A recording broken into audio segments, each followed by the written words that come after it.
Welcome to episode 8 of life with no hopes. చెప్పాను కదా లైఫ్లో విలన్ ఎంటర్ అయ్యాడు అని. యాజ్ ఐ ఆల్రెడీ సెడ్, మాకు గుడ్ టచ్ కానీ బ్యాడ్ టచ్ కానీ బెస్ట్ ఫ్రెండ్ కానీ లవ్ అని కానీ అవన్నీ మీనింగ్ తెలియని ఏజ్ నాది ఎప్పుడు. ఒకటి ఏదైనా ప్రాబ్లం ఉంది అని అంటే కూడా నేను ఎవరికి చెప్పుకోవాలో నాకు తెలియదు. ప్రాబ్లం వస్తే ఫేస్ చేసే ధైర్యం నాకు లేకుండే, అంటే ఎలా ఫేస్ చేయాలో కూడా నాకు తెలీదు. ఎందుకంటే ఇంట్లో గారాబంగా పెంచారు, అలానే ప్రతిదీ షేర్ చేసుకునేంత ఫ్రీడమ్ నాకు లేకుండే. అంటే ఫ్రీడమ్ అని చెప్పడం కంటే భయం అవుతుండే, చాలా చాలా అంటే ఇప్పటికీ నాకు భయం. ఏదైనా అమ్మ నాన్నతో షేర్ చేయాలంటే చాలా భయపడతా. సో అలా పెరిగాను నేను. సో ఇలానే ఎవ్రీ వీకెండ్ వెళ్ళేదాన్ని కదా.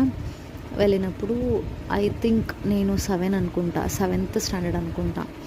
సెవెంత్ స్టాండర్డ్ అప్పుడు పడుకున్నప్పుడు ఈ just like bad touch. Okay, I can't explain. Bad touch feel అయ్యాను నేను. అది బ్యాడ్ అని అర్థమైంది, కానీ ఎవరికి చెప్పుకోవాలో ఏం చేయాలో నాకు తెలీదు.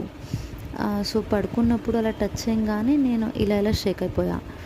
షేక్ అయినప్పుడు అంటే నేను కళ్ళు తెరిస్తే దూరం వెళ్ళిపోయేవాడు, నేను పడుకుంటే మళ్ళీ అలానే కంటిన్యూ చేసేవాడు టచ్ అనేది. ఎలా అంటే నానమ్మ, తాతయ్య, నేను, తను నలుగురం పండుకునేవాళ్ళు. కాకపోతే నాన్నమ్మ తాతయ్య మధ్యలోనే నేను పడుకునేదాన్ని, తను కొంచెం డిస్టెన్స్లో పడుకునేవాడు. కానీ ఎవరు అంతా ఎక్స్పెక్ట్ చేయరు, ఎవరు గెస్ కూడా చేయరు కదా.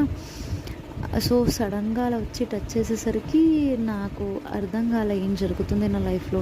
అరే ఏంటిది అంటే అంటే బ్యాడ్ అని అర్థమవుతుంది, కానీ ఏంటి నెక్స్ట్ నేను ఏం స్టెప్ తీసుకోవాలి, ఎవరికి చెప్పుకోవాలి అని అని నాకు తెలీదు ఏం చేయాలి అని.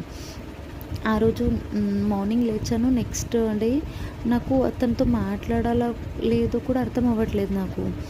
తను జనరల్గానే కామన్గానే మాట్లాడుతున్నాడు, ఫ్రెండ్లీగానే జనరల్గా ఒకప్పుడు ఎలా ఉంటుండే అలానే కంటిన్యూ అవుతున్నాడు. నాకు చెప్పడం అర్థం అవ్వట్లేదు ఏం చెప్పాలని. నేనైతే కామ్గానే ఉన్నా. నెక్స్ట్ మళ్ళీ నెక్స్ట్ మండే వచ్చింది. ఇంటికి వెళ్ళిన తర్వాత అప్పటిదాకా నేను నాన్న అమ్మకి నేనేం చెప్పలేదు. ఫ్రైడే వచ్చింది, నేను వెళ్ళాలి, నెక్స్ట్ సాటర్డే ఇంటికి వెళ్ళాలి.